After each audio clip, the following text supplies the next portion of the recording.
delicious Chinese chive pockets are wrapped in a crispy pan-fried dough and filled with delicious things like Chinese chives, coriander, spring onions, some chopped up vermicelli noodles, a perfect snack or an alternative to your favorite empanada or pasty.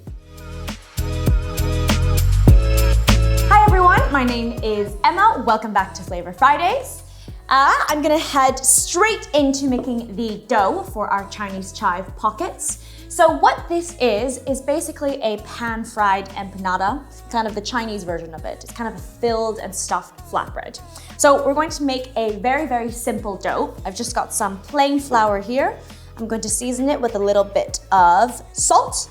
And then I've also got some hot water. Hot water is your friend when you want to make a really soft dough.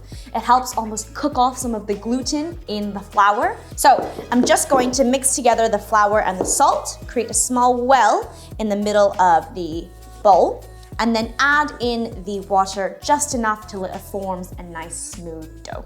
I'm going to hold off on a little bit because depending on the weather, sometimes flour absorbs more or less liquid. That's because of the humidity in the room. So if I'm making doughs, for example, in Hong Kong, I don't need as much liquid because Hong Kong is famous for its crazy humidity. Okay, so I have a rough dough in my bowl. I'm going to add a little bit more liquid and then get into the bowl with my hands. I'm just turning the bowl and my hands are in kind of a bear claw shape. This just helps bring the flour and the liquid together. Once I've got a craggly dough like this, I'll tip it out onto the work surface and then start kneading my dough. Knead the dough for around 5 to 10 minutes or until it gently springs back when you give it a bit of a poke. And then I'm just gonna set it aside to rest for maybe just 15 minutes so that when we roll out the dough, I don't have the dough constantly trying to bounce back. And then we can get on with the filling. While the dough is resting, we need to work on the filling.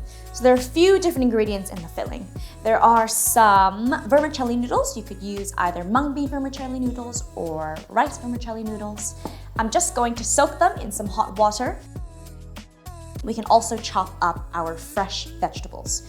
The star ingredient here are these Chinese chives or gao choy.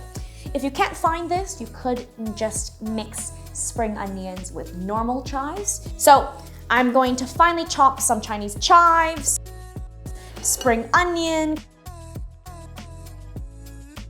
coriander, and then add a little bit of ginger and garlic as well. Now that I've chopped up all of the fresh ingredients, I'm just going to drain these noodles and then chop them up really nice and fine.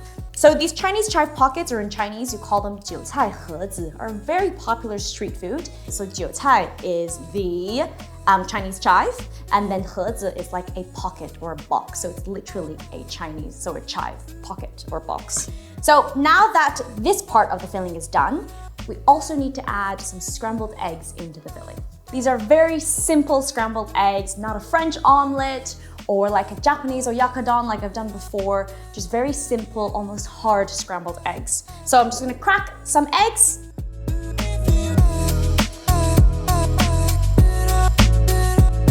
Season it with a little bit of salt. Whisk the eggs just until the egg yolks and the white are nicely combined, and then scramble it on a non-stick frying pan. Just onto a medium-high heat. Add a small drizzle of oil. I'm going to add in my scrambled eggs. I'm gonna run my chopsticks just along to create little curds of scrambled eggs. You want these scrambled egg pieces to be quite small because you want a little bit of scrambled egg in every bite in the filling. So not too big chunks. I'm gonna kill the heat because the eggs are gonna continue to cook when we pan fry our Chinese pockets, and then you can add this directly into the filling bowl.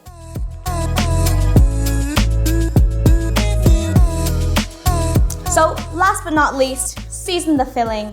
I'm gonna season it with a little bit of sesame oil, a little bit of light soy sauce, a pinch of white pepper. Now, if you wanted to, you could add some Chinese 5-spice or some ground Sichuan peppercorns.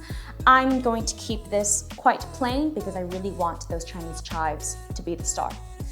and then a little pinch of sugar just to balance out the soy. Give it all a good mix. My dough has been resting for about 15 minutes, maybe half an hour. I'm just going to roll out my chive pockets. I'm gonna dust the work surface with just a little bit of flour so that it doesn't stick. And then section this off into a few smaller dough balls. Now, I'm going to make my Chinese chive pockets around this size so that I can cook 2 at a time in my frying pan, but it's completely up to you. I'm gonna roll out this dough into a nice thin circle. Now that I've got a nice round shape like this, I'm going to add the filling onto half of the circle. Now, with the other half, I'm going to fold the empty half of the pastry over the other side, and then this is completely up to you. I'm going to give a little bit of a crimp.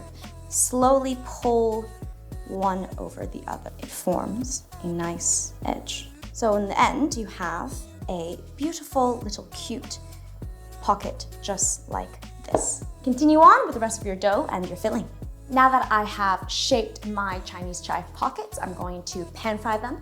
So I'm just heating up a frying pan to medium-high heat. I'm going to add a little bit of oil into the frying pan and then fry them on both sides just until they're beautiful and golden brown.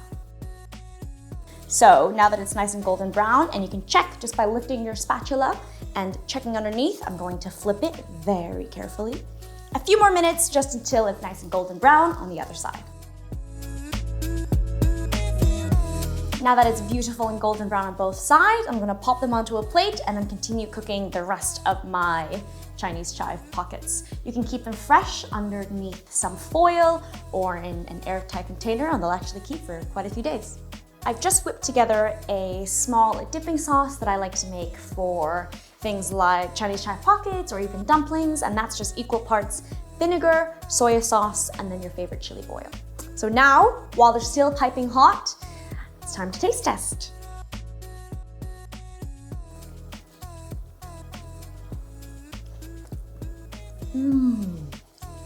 The inside is just filled with fresh ingredients, fresh vegetables. The texture is so nice.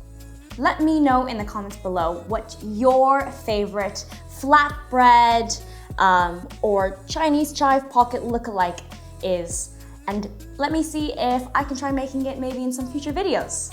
Like, comment, subscribe, and I'll see you next time on Flavour Fridays.